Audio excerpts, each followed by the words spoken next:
Penglihatan 3, 10 Agustus 2024.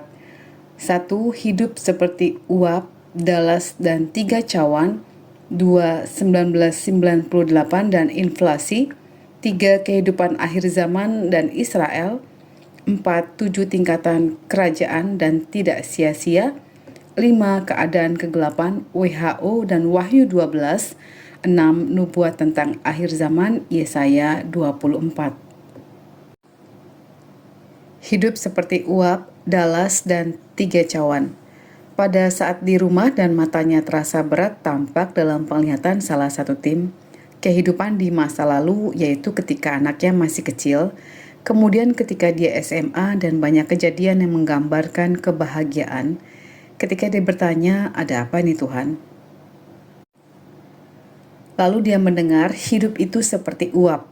Lalu dalam penglihatan dia juga menyampaikan kepada yang lain hidup itu seperti uap dan menjadi pesan berantai kepada semakin banyak orang. Hidup itu seperti uap.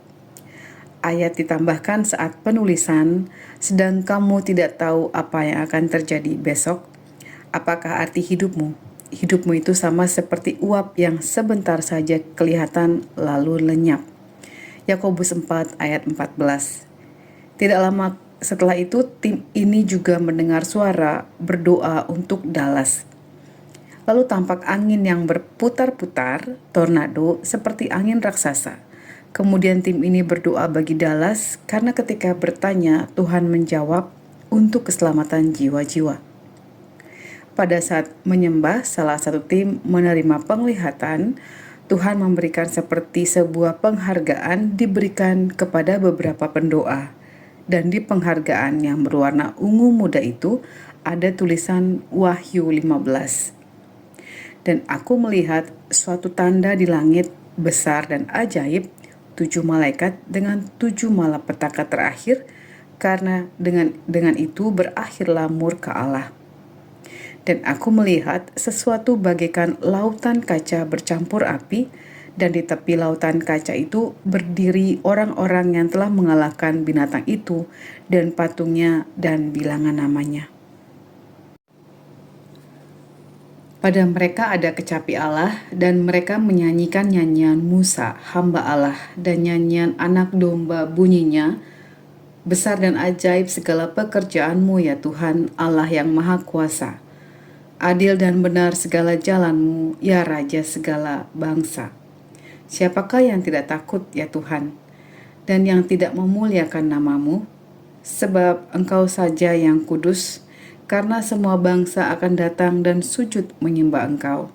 Sebablah nyata kebenaran segala penghakimanmu, dan seterusnya. Ketika firman dibacakan, tampak dalam penglihatan salib emas yang besar yang dililitkan kain lenan putih. Kemudian tampak 3 cawan di depannya siap ditumpahkan. Cawan itu ada yang airnya berwarna merah darah, ada yang hitam, namun tim ini tidak memahami artinya ini. Ketika terus berdoa, muncul kembali dalam penglihatan tulisan running text Dallas. Tampak badai kegelapan bagi kota ini. Ketika terus berdoa, Tuhan memberikan firman Wahyu 7. Kemudian daripada itu, aku melihat 4 malaikat berdiri pada keempat penjuru bumi, dan mereka menahan keempat angin bumi, supaya jangan ada angin bertiup di darat dan di laut atau di pohon-pohon. Dan aku melihat seorang malaikat lain muncul dari tempat matahari terbit. Ia membawa materai Allah yang hidup, dan ia berseru dengan suara nyaring kepada keempat malaikat yang ditugaskan untuk merusakkan bumi dan laut, katanya. Janganlah merusakkan bumi atau laut atau pohon-pohon sebelum kami memateraikan hamba-hamba Allah kami pada dahi mereka, dan seterusnya. Ketika terus menyembah, tampak dalam penglihatan ada orang-orang pendoa yang sedang berpacu menunggang kuda putih. Namun kuda ini tidak menyentuh di tanah, tapi ada di udara. Tim ini menyebutkan Tuhan mengutus pendoa bagi Dallas. Di tangan orang-orang yang menunggang kuda itu ada pedang yang bermata 8. Tidak ada bagian yang tumpul dan semuanya tajam. Orang-orang ini diutus mengelilingi kota Dallas dan memateraikannya. Pada saat terus menyembah, salah satu tim mendengar suara. Penyiksaan itu segera datang. Kemudian terdengar suara berdoa bagi para wanita yang melahirkan. Pada saat terus berdoa, tampak Tuhan Yesus dengan berpakaian yang sederhana dan sedang mengerjakan pekerjaan tukang kayu. Lalu tampak tulisan Lukas 22. Tahun 1998 dan inflasi. Di sesi berikutnya, salah satu tim melihat dalam penglihatan, tampak pemimpin bangsa yang baru PPS berkemeja putih dengan celana krem. Di bawahnya ada tulisan tahun 1998, lalu di bawah tulisan 1998 ada tulisan inflasi. Pelihat menyatakan serukan doa bagi Indonesia, bagi pulau-pulau dan bagi perekonomian bangsa ini. Kemudian tampak satu berkas, ada logo, tapi lambang Nazi berwarna emas, ada dua tangan yang menandatangani dan tim ini mendengar suara, patahkan kekuatan yang membawa kehancuran bagi bangsa lain dari bangsa lain ke negara Indonesia. Saat terus berdoa bagi Indonesia, tim ini diperdengarkan patahkan permufakatan yang tidak memikirkan kepentingan bangsa. Lalu tampak tulisan 2 Korintus 5. Karena kami tahu bahwa jika kemah tempat kediaman kita ini di bumi ini dibongkar, Allah telah menyediakan suatu tempat kediaman di sorgawi bagi kita. Suatu tempat kediaman yang kekal yang tidak dibuat oleh tangan manusia. Selama kita di dalam kemah ini, kita mengeluh karena kita rindu mengenakan tempat kediaman sorgawi di atas tempat kediaman kita yang sekarang ini. Sebab dengan demikian kita berpakaian dan tidak kedapatan telanjang. Sebab selama masih diam di dalam kemah ini, kita mengeluh oleh beratnya tekanan karena kita mau mengenakan pakaian yang baru itu tanpa menanggalkan yang lama, supaya yang fana itu ditelan oleh hidup. Tetapi Allah lah yang justru mempersiapkan kita untuk hal itu dan yang mengaruniakan roh kepada kita sebagai jaminan segala sesuatu yang telah disediakan bagi kita. Maka oleh karena itu, hati kami senantiasa tabah meskipun kami sadar bahwa selama kami mendiami tubuh ini, kami masih jauh dari Tuhan. Sebab hidup kami ini adalah hidup karena percaya, bukan karena melihat, tetapi hati kami tabah. Dan terlebih suka kami beralih dari tubuh ini untuk menetap kepada Tuhan. Sebab itu juga kami berusaha, baik kami diam di dalam tubuh ini, maupun kami diam di luarnya, supaya kami berkenan kepadanya. Sebab kita semua harus menghadap tahta pengadilan Kristus, supaya setiap orang memperoleh apa yang patut diterimanya, sesuai dengan yang dilakukannya dalam hidupnya ini, baik ataupun jahat. Saat terus menyembah, salah satu tim menyebutkan dia melihat tebing yang tinggi, dan pelihat mengatakan tim doa ada di kejauhan melihat tebing itu. Lalu ada pergerakan tentara. Walaupun di bagian tebing itu ada orang-orang yang tidak mengenakan seragam tentara. Namun entah bagaimana, pelihat mengetahui dalam hati mereka adalah tentara musuh dari tempat yang lain. Mereka banyak, pakaian mereka serba tertutup menggunakan helm, naik ke tebing yang curam menggunakan tali, dan ada satu orang tangannya sudah mencapai puncak dari tebing itu. Lalu tim berdoa memerangi pergerakan musuh yang datang diam-diam atas bangsa Indonesia. Pelihat menyebutkan, di rohku seperti digerakkan untuk menghancurkan pergerakan musuh yang memberikan janji yang manis, tapi ada yang dirancangkan pikiran yang licik di balik itu, tanpa sepengetahuan orang yang ada di bangsa kita. Namun Tuhan tidak memperlihatkan dari bangsa mana. Setelah itu salah satu tim mendengar patahkan perguruan-perguruan. Lalu tim ini melihat ada orang-orang yang berada di hutan memakai pakaian serba hitam, Ada kain yang diikatkan di bagian kepala. Mereka sedang bersilat. Tim ini menyatakan, jika mereka menjadi musuh bangsa ini, patahkan. Lalu tampak gelombang yang besar, dan tampak di gelombang itu Nyi Roro Kidul. Lalu tim berdoa memerangi kekuatan penguasa lautan. Kehidupan akhir zaman dan Israel. Kemudian tampak penglihatan, tim ini menyebutkan penglihatan ini luas, membentang, tidak ada ujung, tidak ada tepi. Jadi pelihat menyatakan, seperti ini menggambarkan seluruh dunia. Tampak satu pertanian, bibit yang ditanam belum ada satu jengkal, kelihatan bagus dan hijau sekali, kemudian ada bayangan asap. Mereka menyemprotkan dari mulut mereka, lalu tanaman di pertanian itu mati semua. Setelah kejadian penglihatan itu, tampak banyak orang-orang yang menderita kelaparan dan busung lapar. Orang yang berkulit hitam dan tampak seperti orang Papua. Lalu pelihat menyatakan berdoa bagi tanah pertanian Indonesia dan bangsa lain.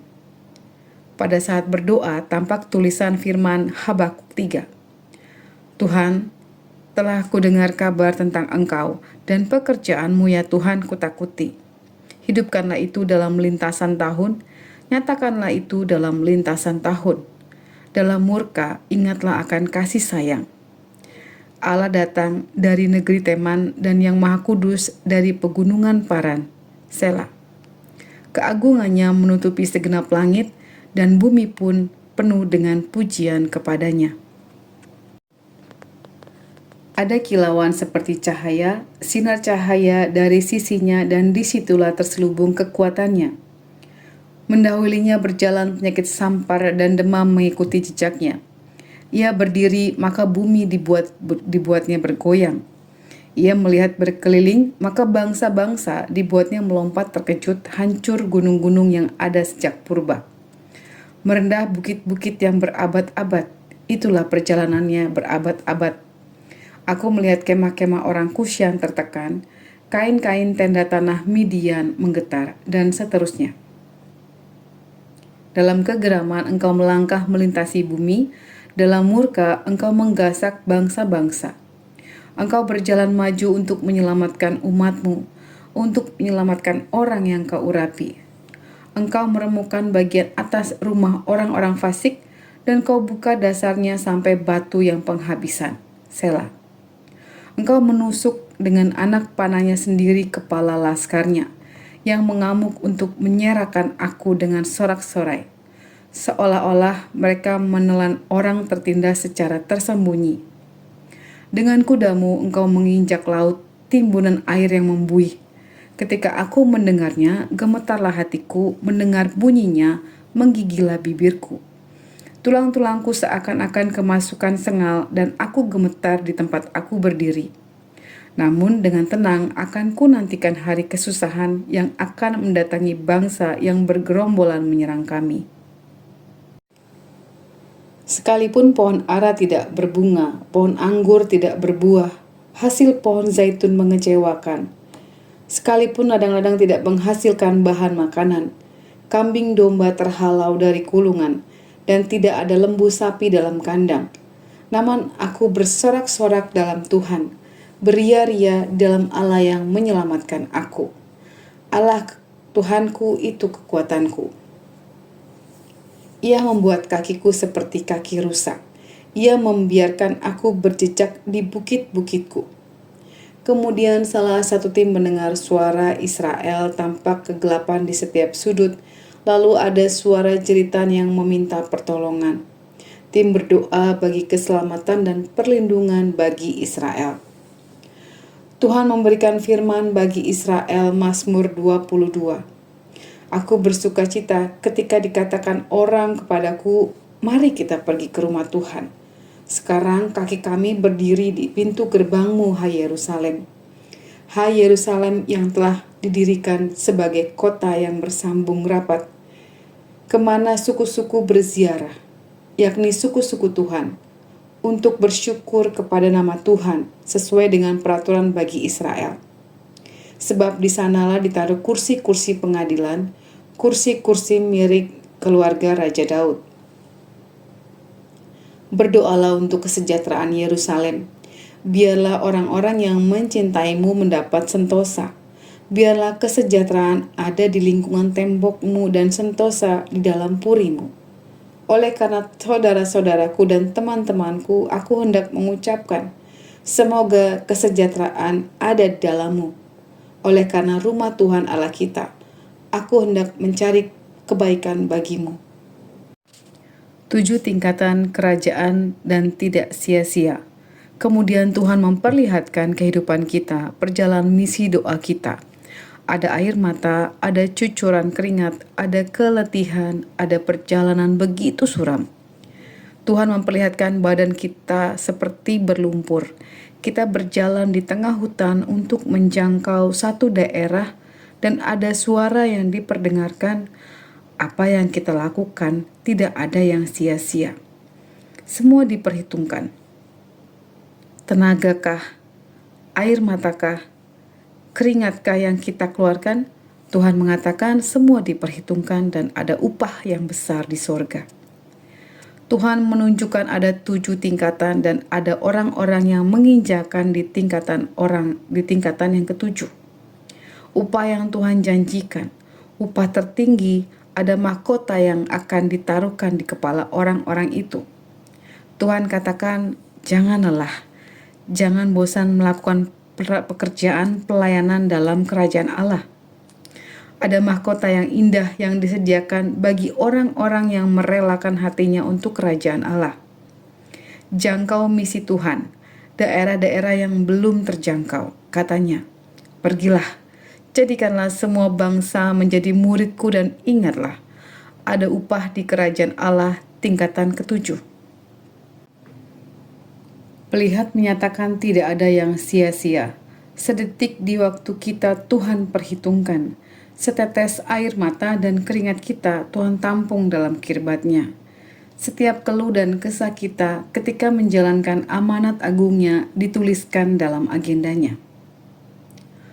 Ayat ditambahkan saat penulisan Mazmur 56 ayat 9. Sengsaraku engkaulah yang menghitung-hitung, air mataku kau taruh dalam kirbatmu. Bukankah semuanya telah kau daftarkan? 1 Korintus 15 ayat 58. Karena itu, saudara-saudaraku yang kekasih, berdirilah teguh, jangan goyah, dan giatlah selalu dalam pekerjaan Tuhan. Sebab kamu tahu bahwa dalam persekutuan dengan Tuhan, jerih payahmu tidak sia-sia. Keadaan kegelapan WHO dan Wahyu 12. Pada saat terus menyembah dan berdoa, salah satu tim melihat suatu keadaan kegelapan, ada suara-suara gemuruh yang menakutkan, ada tangisan-tangisan yang menjerit dengan pilu. Jikalau itu adalah keadaan yang akan kita lalui, berdoa supaya kita tetap kuat di dalam Tuhan dan senantiasa berseru kepada nama Tuhan. Pada saat terus menyembah, salah satu tim melihat ada barisan tentara. Mereka sedang berlari dalam satu barisan dan membawa senjata laras panjang. Lalu jauh di belakang ada juga orang-orang yang menggunakan helm dengan tulisan WHO. Tim ini tergerak berdoa bagi tentara bangsa Indonesia supaya tidak terkontaminasi dengan maksud dan tujuan dari tentara WHO. Kemudian Tuhan memberikan firman Wahyu 12. Ketika terus berdoa, ada satu sosok yang besar datang seperti raksasa, lalu terdengar suara, dia Lucifer. Lalu tim berdoa memproteksi orang-orang yang dikasihi dan memerangi Lucifer, serta memperkatakan firman yang telah diberikan dalam Wahyu 12 ayat 10-11. Pada saat terus menyembah, Tuhan memberikan Mazmur 135. Maka tampaklah suatu tanda besar di langit, seorang perempuan berselubungkan matahari dengan bulan di bawah kakinya, dan sebuah mahkota dari 12 bintang di atas kepalanya. Ia sedang mengandung dan dalam keluhan dan penderitaannya hendak melahirkan, ia berteriak kesakitan. Maka tampaklah suatu tanda yang lain di langit, dan lihatlah, seekor naga merah padam yang besar, berkepala 7 dan bertanduk 10. Dan di atas kepalanya ada 7 mahkota, dan ekornya menyeret sepertiga dari bintang-bintang di langit dan melemparkannya ke atas bumi. Dan seterusnya, Maka timbullah peperangan di sorga. Mikael dan malaikat-malaikatnya berperang melawan naga itu, dan naga itu dibantu oleh malaikat-malaikatnya, tetapi mereka tidak dapat bertahan. Mereka tidak mendapat tempat lagi di sorga. Dan naga besar itu, si ular tua yang disebut iblis atau Satan yang menyesatkan seluruh dunia, dilemparkan ke bawah. Ia dilemparkan ke bumi bersama-sama dengan malaikat-malaikatnya. Nyanyian kemenangan. Dan aku mendengar suara yang nyaring di sorga berkata, sekarang telah tiba keselamatan dan kuasa dan pemerintahan Allah kita, dan kekuasaan Dia yang diurapinya, karena telah dilemparkan ke bawah pendakwa saudara-saudara kita, yang mendakwa mereka siang dan malam di hadapan Allah kita. Dan mereka mengalahkan Dia oleh darah anak domba, dan oleh perkataan kesaksian mereka, karena mereka tidak mengasihi nyawa mereka sampai ke dalam maut. Karena itu bersukacitalah hai sorga, dan hai kamu sekalian yang diam di dalamnya. Celakalah kamu hai bumi dan laut, karena iblis telah turun kepadamu dalam geramnya yang dahsyat, karena ia tahu bahwa waktunya sudah singkat. Nubuat tentang akhir zaman Yesaya 24. Pada saat menyembah di sesi kedua, salah satu tim mendengar suara Hamas, Hamas. Lalu tampak satu wilayah dengan tulisan Iran. Kemudian tampak di atas awan seperti api yang berbentuk seperti ular. Kemudian terdengar suara yang memerintahkan, patahkan karakter-karakter yang menentang pengajaran Tuhan. Lalu terdengar suara Yesaya 24. Sesungguhnya Tuhan akan menanduskan bumi dan akan menghancurkannya, akan membalikan permukaannya dan akan menyerahkan penduduknya. Maka seperti nasib rakyat, demikianlah nasib imam. Seperti nasib hamba laki-laki, demikianlah nasib tuannya. Seperti nasib hamba perempuan, demikianlah nasib nyonyanya. Seperti nasib pembeli, demikianlah nasib penjual. Seperti nasib peminjam, demikianlah nasib yang meminjamkan. Seperti nasib orang yang berhutang, demikianlah nasib orang yang berpiutang. Bumi akan ditanduskan setandus-tandusnya dan akan dijarah sehabis-habisnya. Sebab Tuhanlah yang mengucapkan firman ini. Bumi berkabung dan layu, ya dunia merana dan layu. Langit dan bumi merana bersama. Bumi cemar karena penduduknya sebab mereka melanggar undang-undang, mengubah ketetapan dan mengingkari perjanjian abadi. Sebab itu, sumpah serapah akan memakan bumi dan penduduknya akan mendapat hukuman. Sebab itu penduduk bumi akan hangus lenyap dan manusia akan tinggal sedikit. Air anggur tidak menggirangkan lagi, pohon anggur merana, dan semua orang yang bersuka hati mengeluh. Kegirangan suara rebana sudah berhenti, keramaian orang-orang yang beria-ria sudah diam, dan kegirangan suara kecapi sudah berhenti. Tiada lagi orang minum anggur dengan bernyanyi, arak menjadi pahit bagi orang yang meminumnya. Kota yang kacau riuh sudah hancur. Setiap rumah sudah tertutup, tidak dapat dimasuki. Orang menjerit di jalan-jalan karena tiada anggur. Segala sukacita lenyap. Kegirangan bumi sudah hilang. Yang terdapat dalam kota hanya kerusakan, pintu gerbang telah didobrak dan runtuh. Sebab beginilah akan terjadi di atas bumi di tengah-tengah bangsa-bangsa, yaitu seperti pada waktu orang menjolok buah zaitun. Seperti pada waktu pemetikan susulan apabila panen buah anggur sudah berakhir. Dengan suara nyaring mereka bersorak-sorai demi kemegahan Tuhan, mereka memekik dari sebelah barat. Sebab itu permuliakanlah Tuhan di negeri-negeri timur, nama Tuhan Allah Israel di tanah-tanah pesisir laut. Dari ujung bumi kami dengar nyanyian pujian hormat bagi yang maha adil. Tetapi aku berkata, kurus merana aku, kurus merana aku. Celakalah aku, sebab para penggarong menggarong. Ya, terus-menerus mereka melakukan penggarongannya.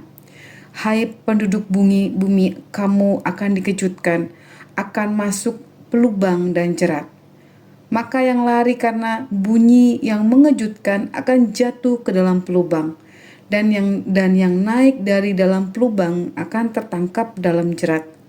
Sebab tingkap-tingkap di langit akan terbuka dan akan bergoncang dasar-dasar bumi.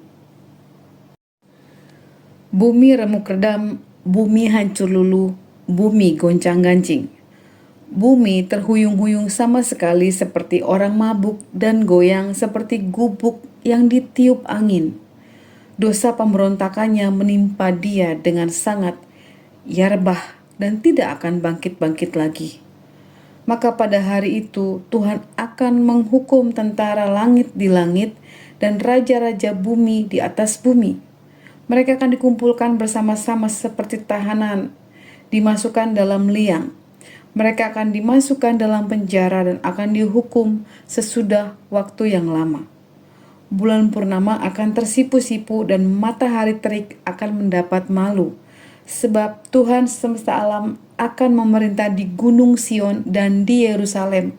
Dan ia akan menunjukkan kemuliaannya di depan tua-tua umatnya.